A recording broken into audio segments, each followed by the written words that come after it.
बच्चों, कल हमने क्लास 7 का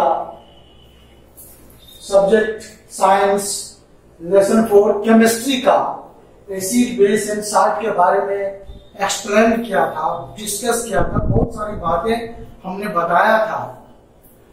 उसमें नेचुरली ऑकरिंग एसिड्स के बारे में बताया था, what is acid, what is base, what is alkalis, इसके बारे में डिस्कस किया था। मिनरल एसिड के बारे में डिस्कस किया था। उसमें स्ट्रॉन्ग एसिड, वीक एसिड के बारे में चर्चा किया था। एसिड प्रिपरेशन कैसे किया जाता है उसके बारे में चर्चा किया गया था। आज हम जो बचे हुए कुछ पार्ट है हमारे लेसन 4 के एसिड बेस एंड साल्ट में, उसमें से preparation of bases and alkalis, क्षार और भस्म जो होता है उसकी तैयारी कैसे करते हैं, कैसे प्रिपरेशन कर सकते हैं। Most of the metals when heated in presence of oxygen, अधिकांश धातु जिसे हम ऑक्सीजन की उपस्थिति में गर्म करेंगे तो उसमें catch fire and burn completely to form the oxides, उसमें आग पकड़ लेगा, पूरी तरह से जल जाएगा और वह ऑक्साइड का निर्माण करेगा। Most of the metals when heated in the presence of oxygen it Burns completely and form oxides, oxide बनाए। और these oxides reacts with water, वही ऑक्साइड पानी से जब प्रतिक्रिया करेगा तो वह हमारा क्या बनाएगा, तो हाइड्रोक्साइड बनाएगा। जैसे एग्जांपल में आता है Zn+O2, ये हुआ जिंक, ये हुआ ऑक्सीजन। इसको जब गर्म करेंगे तो वह जल करके जिंक ऑक्साइड बनाएगा और जिंक ऑक्साइड को फिर Zn को H2O से प्रतिक्रिया कराएंगे तो ZnO प्लस H2O और ZnOH2 ये जिंक का हाइड्रोक्साइड बनेगा। सबसे पहले तो जिंक को अगर हम ऑक्सीजन की उपस्थिति में गर्म करेंगे तो वह पूरी तरह से जल करके जिंक ऑक्साइड बनाता है। Zn उसका केमिकल फॉर्मूला है। उसके बाद जिंक ऑक्साइड को अगर जल से हम रिएक्शन करवाते हैं, जल में डालते हैं, उसमें जल डालते हैं तो वह जिंक का हाइड्रोक्साइड बनाता है। ये हमारा preparation of bases and alkalis के बारे में। दूसरा है सोडियम ऑक्साइड Na2 को पानी से जब हम रिएक्शन करवाते हैं, पानी से प्रतिक्रिया होता है तो सोडियम हाइड्रोक्साइड बनता है। तो जैसे K2O प्लस H2O KOH होगा। तो इस तरह का रिएक्शन इसमें किया हुआ है जो गर्म करने पर जिंक ऑक्साइड को पानी में डालने पर उसका जिंक हाइड्रोक्साइड बनता है। अल्कलीज में जैसे सोडियम ऑक्साइड है उसको जल से प्रतिक्रिया कराते हैं तो सोडियम हाइड्रोक्साइड बनता है।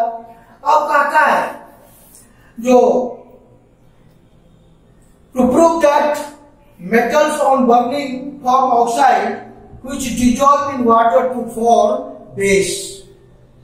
अगर मेटल को हम ऑक्साइड जब जलता है ऑक्सीजन की उपस्थिति में तो वो ऑक्साइड बनाता है और ऑक्साइड जब पानी में घुलता है तो वो हाइड्रोक्साइड बनाता है, जिसे बेस बोलते हैं।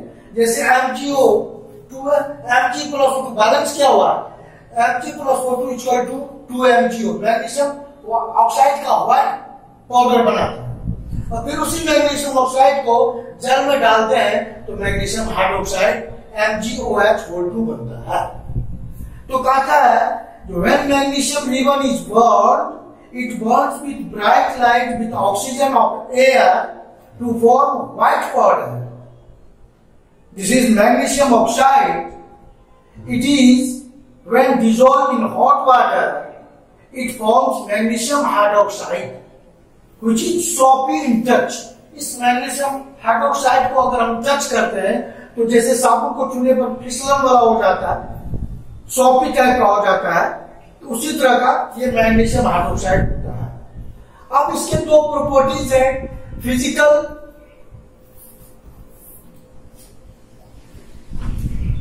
फिजिकल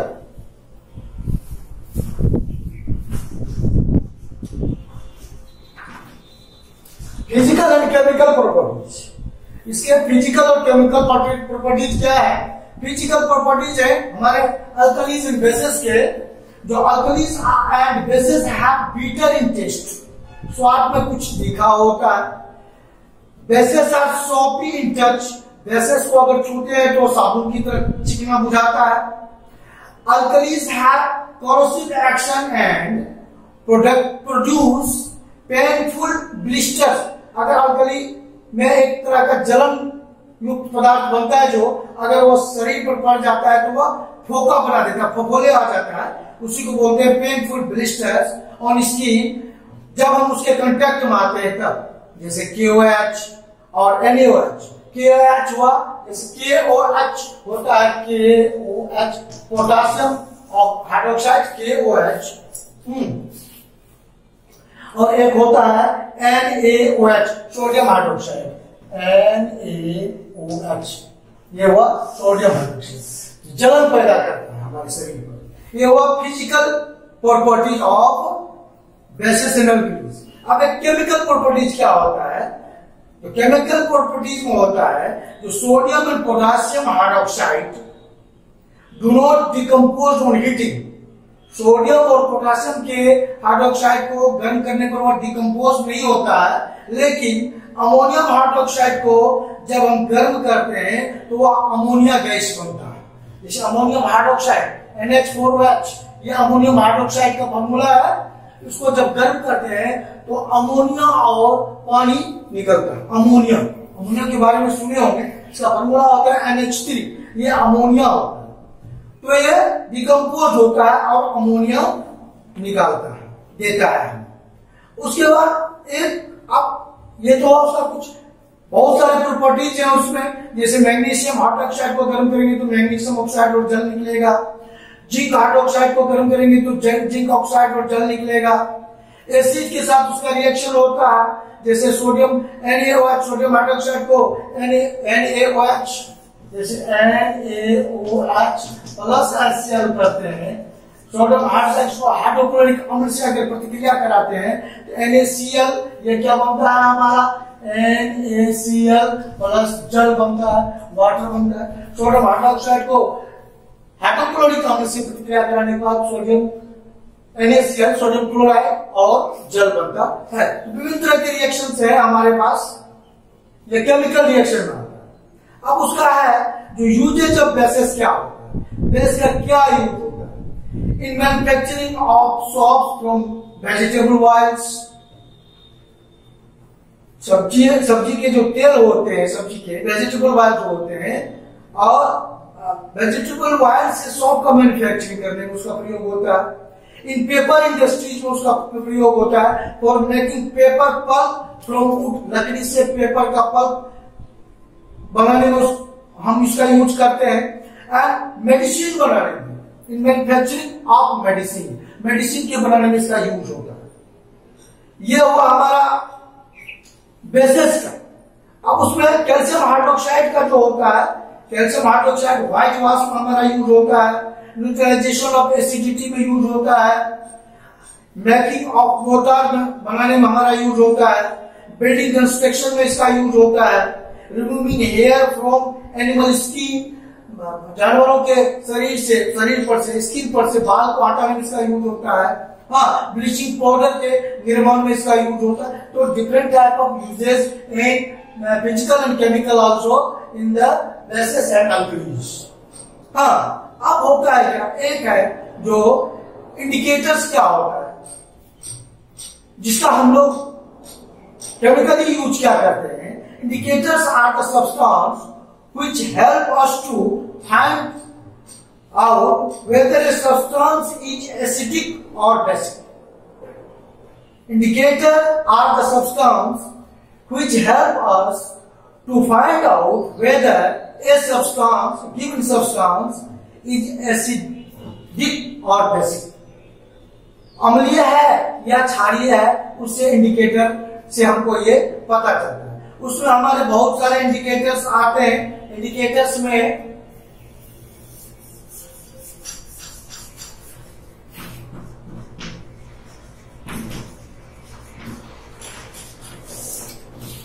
हमारे इंडिकेटर्स में आते हैं, जैसे आपको ये हमारा लिटमस, टर्मरिक,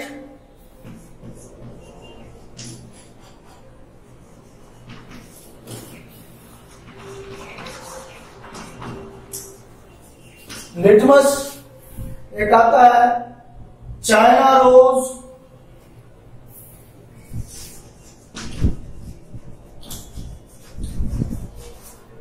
और एक आता है हमारा फिनोल्फिनीन।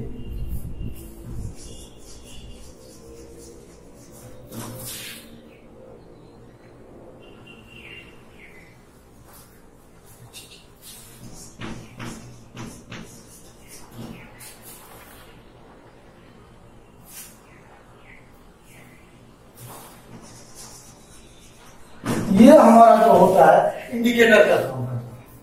कौन कौन आता है? टर्मरिक, लिटमस, चाइना रोज, फिनोल्फिनीन, ये सब हमारा इंडिकेटर का काम करता है। अब आता है नेचुरल इंडिकेटर। हमारे पास क्या क्या है? तो litmus is the most commonly used indicator and extracted from lichen plant. Lichen plant से लिटमस निकाला जाता है, फाउंड इन टुंड्रा रीजन, तो टुंड्रा रीजन में पाया जाता है। The solution of litmus is purple in colour. Litmus का जो सॉल्यूशन होता है उसका कलर पर्पल होता है। The litmus solution turn red when added to some acidic solution.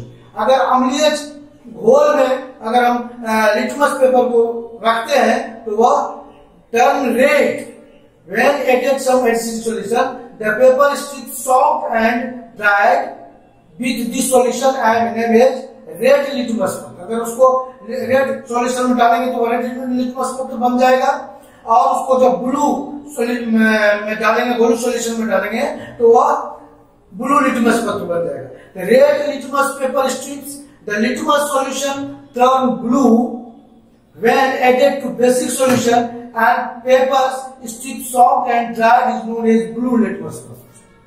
Base में डालें, इसका एक ही फंक्शन होता है क्या? जो रेड लिटमस पत्र को रेड सॉल्यूशन में डालेंगे, लिटमस पत्र को रेड सॉल्यूशन में डालेंगे तो रेड बन जाएगा, और ब्लू सॉल्यूशन में डालेंगे तो वह ब्लू बन जाएगा. माने बेस सॉल्यूशन, बेसिक सॉल्यूशन जब होता है तो when blue when added to basic solution तब वह ब्लू लिटमस पत्र बन जाएगा.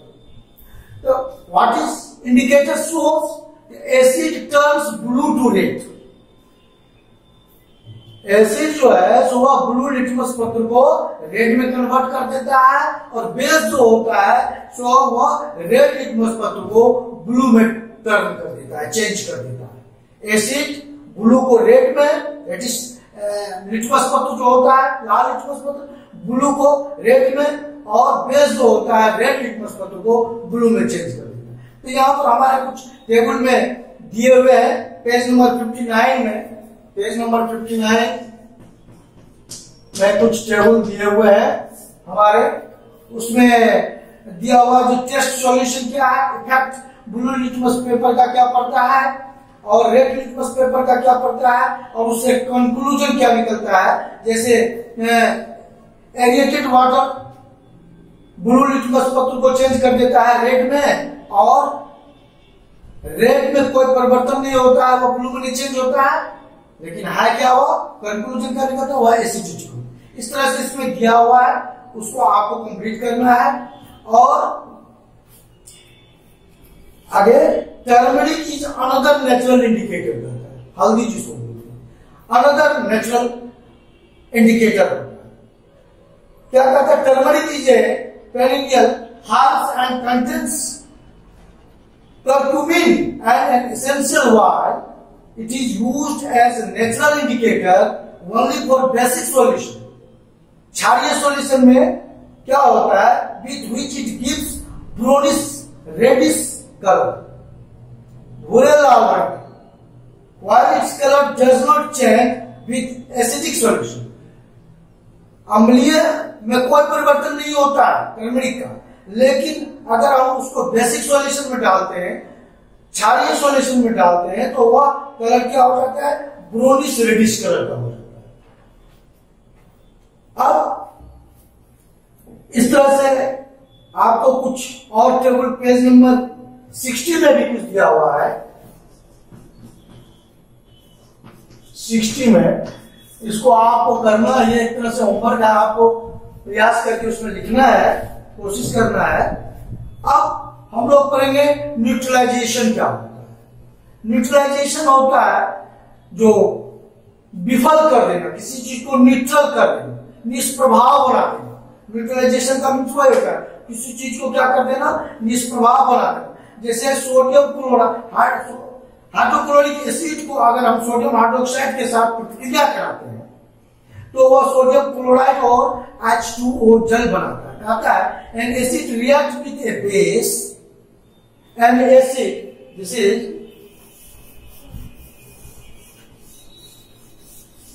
जैसे HCl प्लस NaOH, ये अगर हाइड्रोक्लोरिक अम्ल, ये सोडियम हाइड्रोक्साइड है, अगर इसको हम रिएक्ट करवाएंगे एक दूसरे से, NaCl इससे निकलता है NaCl प्लस H2O, ये निकलता है हमारा प्रतिक्रिया में। यह इसको बोलते हैं न्यूट्रलाइजेशन।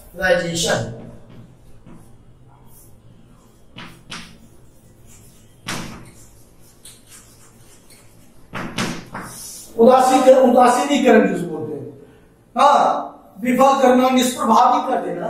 ये जब सोडियम क्लोराइड क्या कहते हैं, an acid react with a base to form salt and water, this process is known as neutralisation and heat is also involve.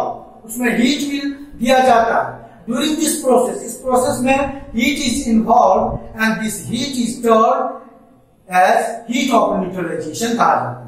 मतलब हाइड्रोक्लोरिक अम्ल को सोडियम हाइड्रोक्साइड से प्रतिक्रिया कराने पर सोडियम क्लोराइड और H2O बनता है, जो निष्प्रभाव कर देता है किसी भी प्रतिक्रिया। अब हमारे डेली लाइफ में न्यूट्रलाइजेशन का हमारे जीवन में क्या आवश्यक है? इंडाइजेशन में हमारे बहुत बड़ा मदद करता है। वह क्या? Our stomach gets upset due to excess of gastric juice produced by it when we eat spicy food, have worries or tension। जब हम कभी कभी ज्यादा स्पाइसी फूड, मसालेदार खाना खा लेते हैं तो हमारे शरीर में, स्टोमक में गैस बनने लगता है, जो हमें चिंतित कर देता है और टेंशन कर देता है। तो उसमें इसका क्या आवश्यकता पड़ती है? तो this acid leads to the acidity, acidity ले आ जाता है, जैसे हमको ढकार होने लगता है, विचित्र तरह का। हाँ, this is commonly known as acidity और इंडाइजेशन। अधिक स्पाइसी, गैसी खाद्य मसालेदार खाना का उपयोग करने के बाद इस तरह का प्रॉब्लम हमारे शरीर में, हमारे स्टोमक में आता है। हमें खट्टा डकार होने लगता है, बदहजमी का शिकार होने लगते हैं, हम थोड़ा चिंतित हो जाते हैं, जिसको कैसे रिलीव किया जाए। तो क्या कहते हैं, in order to get relief from acid और indigestion, doctor suggested antacid tablets. Doctor के पास जाते हैं तो हमें सजेस्ट करते हैं जो कुछ एंटासिड टेबलेट ले लीजिए, जैसे डायजिन होता है हमारा सिरप, या मिल्क ऑफ मैग्नीशिया होता है, या एरिस्ट्रोजैन होता है।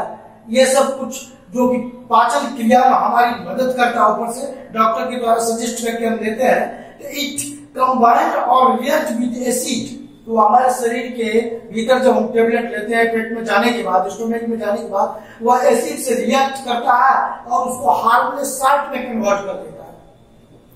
उसको कौन सी में कन्वर्ट कर देता है? एक हार्मलेस साल्ट में कन्वर्ट कर देता है और हमें कंफर्टेबल महसूस होने लगता है, हम उस प्रॉब्लम से मुक्त हो जाते हैं। एसिडिटी में हमारी मदद करता है।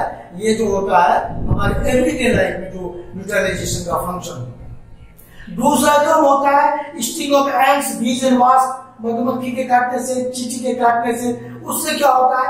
एंड्स एंड बीज स्टिंग्स हैव फॉर्मिक एसिड। उसमें क्या होता है? फॉर्मिक एसिड होता है एंड्स एंड बीज में। The insects, ants and bees inject formic acid into our skin. जैसे टच करता है कुछ हमारे शरीर में, जैसे वह स्टिंग करता है कि वो हमारे शरीर में प्रवेश कर जाता है उसका एसिड, फॉर्मिक एसिड, और वो हमें पेनफुल कर देता है, दर्द करने लगता है, इरिटेशन एंड स्वेलिंग होना शुरू हो जाता है, खुजलाना शुरू कर देते हैं, दर्द करने लगता है. The effect of the acid can be neutralized by rubbing moist baking soda, moist baking soda को रगड़ने से, जैसे ही करता है कि बेकिंग सोडा हम इसमें रगड़ देते हैं, बाय सॉपिंग के द्वारा, और by calamine which contains zinc carbonate, जो जिंक कार्बोनेट से बना हुआ है, वो हमारे फॉर्मिक एसिड के इफेक्ट को, जो स्टिंग और बीज वाष्प के द्वारा होता है, उसके जो फॉर्मिक एसिड जो अपने स्टिंग के द्वारा पुश करता है हमारे शरीर में, उसके असर को ये हमें बेकिंग सोडा या साबुन रगड़ देने से, धो देने से उसे उसके प्रभाव को कम कर देता है. हाँ, कभी कभी तो आयरन से भी, लोहे से लेकर कैसे से स्टिंग जहां हुआ है, जहां काटा गया है, जहां स्टिंग मधुमक्खी के द्वारा हुआ, एंड्स के द्वारा उसको रगड़ देने से भी वह रिलीफ कर देता है. The wasp sting contain more alkalis. वाष्प के स्टिंग में अल्कली ज्यादा रहता है. The effect of alkali can be reduced by rubbing with vinegar, which neutralize the effect of alkali. Vinegar रगड़ देने से वो हमारे जो वाष्प का स्टिंग होता है, जो उससे काटता है, वह उसका असर को कम कर देता है, विनेगर. हाँ, अब होता है जो कुछ उसमें सॉइल ट्रीटमेंट भी होता है, फैक्ट्री वॉश भी होता है, जैसे किसी कभी कभी फर्टिलाइजर का प्रयोग खेत में ज्यादा हो जाता है किसानों के द्वारा. जब फर्टिलाइजर का प्रयोग ज्यादा हो जाता है तो खेत की मिट्टी जो होती है तो वह अम्लीय हो जाती है या क्षारीय हो जाती है, तो उसमें प्लांट का जो ग्रो होता है वो ठीक ढंग से नहीं हो पाता है. हाँ, तो क्या कहता है, when soil becomes acidic is treated with bases like slacked lime और quicklime का प्रयोग करते हैं. These neutralize the excess of acid of the soil and make it neutral. कौन कौन प्रयोग करते हैं जब खेत में खाद डालने के बाद एसिडिटी की मात्रा बढ़ जाती है, बेसिडिटी की मात्रा, क्षारीय मात्रा ज्यादा हो जाती है, तो उसके लिए हम लोग क्या करते हैं, जो स्लैक्ड लाइम और क्विकलाइम का प्रयोग करते हैं, चूना. हाँ, वो हमें उसके एसिडिटी के प्रॉपर्टीज को, बेसिक प्रॉपर्टीज को न्यूट्रलाइज कर देता है और खेत को फिर क्लियर कर देता है, उपजाऊ बना देता है. हाँ, when soil becomes acidic, it releases acid which neutralize the excess of base and makes soil neutral. हाँ, अब कहता है फैक्ट्री वॉश वगैरह सब जो होता है, the waste of many factories like paper industries, electroplating industries, leather industries and other industries waste contain acids. Factory से जो वास्ट निकलते हैं उसमें भी, जैसे पेपर इंडस्ट्रीज हुआ, लेदर इंडस्ट्रीज हुआ और बहुत सारे इंडस्ट्रीज हैं, उससे जो वास्ट मटेरियल्स निकलते हैं उसमें बहुत सारे मात्रा में एसिड कंटेंट्स रहते हैं. एसिड की मात्रा उसमें ज्यादा रहती है, जिसके चलते होता है ये वास्ट क्या करता है, वो उसको तो हम लोग वाटर बॉडीज में डिस्चार्ज कर देते हैं, फैक्ट्रीज के द्वारा चला जाता है वाटर बॉडीज में, तो वाटर बॉडीज में रहने वाले जो लिविंग थिंग्स हैं उसके जीवन पर उसका बहुत बड़ा असर पड़ता है. हाँ, तो उसको बचाने के लिए, in order to prevent such situation, इस स्थिति में the wash are first treated with lime which neutralise the acid and then discharge into water bodies. सबसे पहले तो उसको लाइम के द्वारा, जो वास्ट मटेरियल फैक्ट्री से निकलता है, नदी में या समुद्र में गिराने से पहले लाइम के द्वारा उसके एसिडिक प्रभाव को डिस्चार्ज किया जाता है, उसके बाद फिर पानी में रिलीज किया जाता है. तो इस तरह से ये जो हमारा न्यूट्रलाइजेशन की प्रक्रिया होती है, इसमें इंडाइजेशन में क्या होता है, स्ट्रिंग्स ऑफ एंट्स, बीज एंड वास्प के करने से क्या होता है, सॉइल ट्रीटमेंट में क्या होता है, फैक्ट्री वास्प जो रिलीज होता है पानी में, उसके साथ कैसा किया जाता है. इस तरह से हम लोग करते हैं. एक और तरीका है preservation of milk for a short period. कभी कभी गर्मी के मौसम में आप देखते हैं हमारा दूध खराब हो जाता है, सावर टेस्ट हो जाता है। तो आप उसके लिए क्या करते हैं, when milk is brought in cities by milk vendors के द्वारा, जब आता बड़ी मात्रा में गांव में भी जाता है, शहर में सप्लाई होता है, there is a change in temperature, temperature अधिक हो जाने से which causes the bacteria present in the milk to produce more lactic acid. Bacteria जो उस दूध में रहता है अधिक गर्मी के कारण, तो वह लैक्टिक एसिड को ज्यादा मात्रा में प्रोड्यूस करता है, वह मिल्क को क्या कर देता है, कर्डलेस कर देता है, खट्टा बना देता है। कर्डिंग प्रोसेस के द्वारा कर्डलेस कर देना मतलब क्या, दूध को खराब कर देना। उसके बाद in order to prevent the curding process, milkman add some small amount of baking soda, उसमें दूध में क्या मिला देते हैं, तो बेकिंग सोडा मिला दिया जाता है। उस दूध को खराब होने से बचाने के लिए मिल्क वेंडर जो होता है, मिल्कमैन जो होता है, दूध वाला जो होता है, उसमें बेकिंग सोडा मिला दिया जाता है, which neutralize the lactic acid and prevent milk from curdling। Milk को खराब होने से, मिल्क को खट्टा होने से बचाने के लिए किसान क्या कहते हैं, दूध वाला, उस दूध में बेकिंग सोडा मिला दिया जाता है, जिससे कि उसका जो लैक्टिक एसिड का जो प्रभाव होता है वह पूरी तरह से खत्म हो जाता है, न्यूट्रलाइज हो जाता है और दूध सही हो जाता है। तो ये कुछ है हमारा, ये न्यूट्रलाइजेशन प्रक्रिया में आता है जो हमारे दैनिक जीवन में हम लोग यूज करते हैं उसका। अब एक होता है साल्ट का निर्माण कैसे होता है। साल्ट के रिएक्शन में हम लोग ने acid plus base equal to salt and water, क्या क्या करते हैं हम लोग,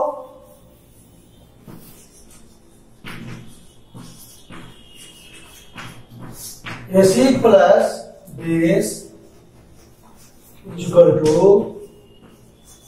साल्ट प्लस वाटर। एसिड और बेस के एक साथ आने से हमें नमक का निर्माण होता है। अब क्या होता है, एसिड HCl, मान लीजिए Cl प्लस NaOH, हाइड्रोक्लोरिक अम्ल और सोडियम हाइड्रोक्साइड, हाइड्रोक्लोरिक अम्ल और सोडियम हाइड्रोक्साइड, इससे क्या बनता है, NaCl प्लस H2O, NaCl यही साल्ट हो गया, प्लस H2O ये वाटर हो गया। ये क्या हो गया, हाइड्रोक्लोरिक अम्ल है, या hydrochloric acid plus sodium hydroxide, ये हुआ सोडियम हाइड्रोक्साइड, इससे हमारा क्या बन गया, साल्ट, नमक जिसको बोलते हैं, ये वाटर हो गया। नहीं, इस तरह से तो साल्ट और एसिड और बेस के रिएक्शन से जब दोनों एक साथ आता है तो नमक का निर्माण होता है। क्या हो, HCl ये एसिड है, हाइड्रोक्लोरिक अम्ल, हमने पढ़ा है हाइड्रोक्लोरिक अम्ल, गंधक अम्ल, सल्फ्यूरिक अम्ल, नाइट्रिक अम्ल, HNO3, H2SO4, HCl, उसमें एक ये है, ये स्ट्रॉन्ग एसिड में आता है, मिनरल्स में, स्ट्रॉन्ग मिनरल्स एसिड में। तो HCl को, एसिड को बेस से रिएक्शन कराने पर सोडियम क्लोराइड और जल बनता है। अब ये हमारे दैनिक जीवन में play an important role, salt play an important role in our daily life. For example, limited amount of NaCl is must for our body, हमारे शरीर में एकदम लिमिटेड अमाउंट में नमक की आवश्यकता है। Calcium salt are very useful in growth of bones, जो कैल्शियम साल्ट होता है वो हड्डियों के ग्रोथ में ज्यादा आवश्यक होता है, ज्यादा जरूरी होता है। तो साल्ट का हमारे दैनिक जीवन में एक सीमित मात्रा में लेना अति आवश्यक है। अब बहुत सारे साल्ट है हमारे, sodium hydroxide, gibberellic salt reaction with hydrochloric acid, विभिन्न तरह का ये हमारे यहाँ रिएक्शन दिया हुआ है, आपको देखना है। हमने एक एग्जांपल देकर के आपको बताया जो कैसे रिएक्शन से साल्ट बनता है। अब और कुछ तरीका है साल्ट के प्रिपरेशन के, by the replacement of hydrogen and acid Mg+2HCl एक रिएक्शन ये भी होता है तो साल्ट का निर्माण करता है।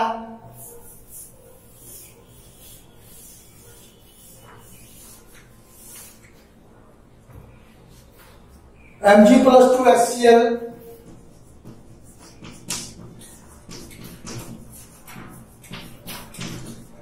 MgCl2+H2 हाइड्रोजन को रिप्लेस कर, इस विधि से भी साल्ट का निर्माण होता है by the replacement of hydrogen of N acid. ये एसिड है ये HCl, इससे हाइड्रोजन को रिप्लेस किया, MgCl2 बन गया। यह एक साल्ट है जिसको कि मैग्नीशियम क्लोराइड बोलते हैं। मैग्नीशियम क्लोराइड ये साल्ट है और ये गैस प्लस हाइड्रोजन निकला, हाइड्रोजन गैस बाहर आ गया, रिप्लेस किया हाइड्रोजन को। इस प्रोसेस से भी साल्ट का निर्माण होता है।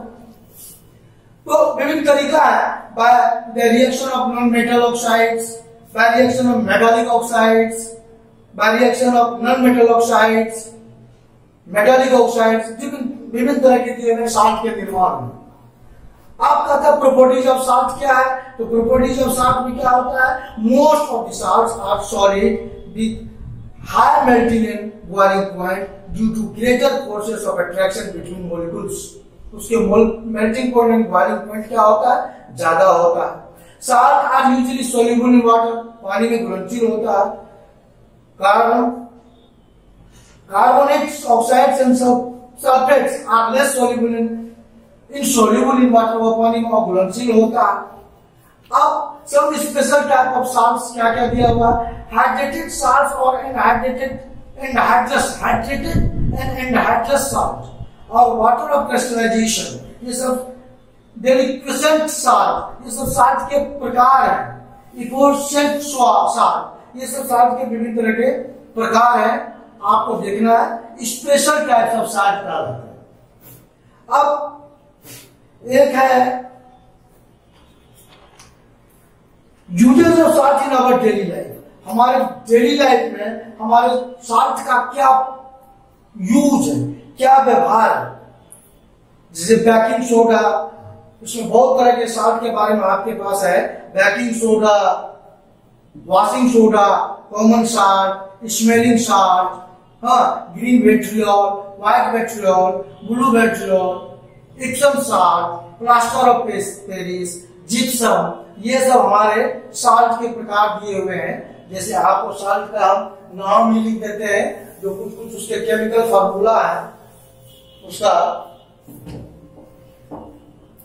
जैसे baking soda, sodium bicarbonate,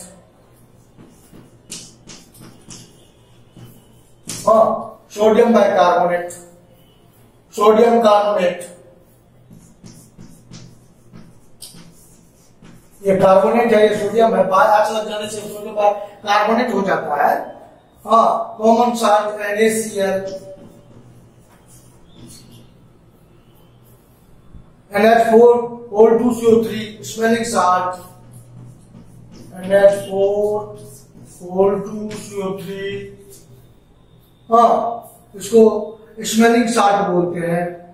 green vitriol, FeSO4, इसमें 60% जल होता है। ये आपको दिया हुआ है पेज नंबर 64 में, पेज नंबर 64 में गिवन बुक में, नई किताब जो आप लेंगे उसमें पेज नंबर 64 में ये साल्ट के बारे में दिया हुआ है और इसका क्या क्या उपयोग होता है यह भी दिया हुआ है। किस किस कार्य में, कहाँ किस मैन्युफैक्चरिंग प्रोसेस में इसका उपयोग होता है, वो हमारे पास ये दिया हुआ है साल्ट के बारे में। तो आप अगर किताब नहीं लिए हैं तो यथाशीघ्र किताब लेने का प्रयास करें, किताब लें। और हमें उम्मीद है कि अधिकांश बच्चे किताब ले चुके होंगे। आप किताब को मैंडेटरी ध्यान से देखेंगे, पढ़ेंगे। और हम आज इस लेसन 2 को कंप्लीट किया। Lesson 2 is completed today. उसमें से एक बात ध्यान देने योग्य है, सबसे बड़ी बात ध्यान देने योग्य है क्या, जो इसमें आपको पहले भी हमने इंडिकेट किया है इसके बारे में। इस चैप्टर को और अधिक मात्रा में समझने के लिए पूरी तरह से समझने के लिए इसमें एलिमेंट जितने हैं उसके सिंबल याद करना बहुत जरूरी है। जैसे तभी आप किसी भी रिएक्शन को, जो हम रिएक्शन देखते हैं, H क्या है, Cl क्या है, सोडियम क्या है, हाइड्रोक्साइड क्या है, इससे क्या बनता है, जल क्या है, उसका केमिकल फॉर्मूला क्या है, जब तक आप ये चीज नहीं जानेंगे तब तक आप इस रिएक्शन को अच्छी तरह से नहीं समझ सकेंगे। तो सबसे पहले तैयारी करना है आपको क्या, जो कुछ हमारे पास जो सिंबल है उसको आपको याद करना पड़ेगा। इसमें से सिंबल में आ जाते हैं नाइट्रोजन,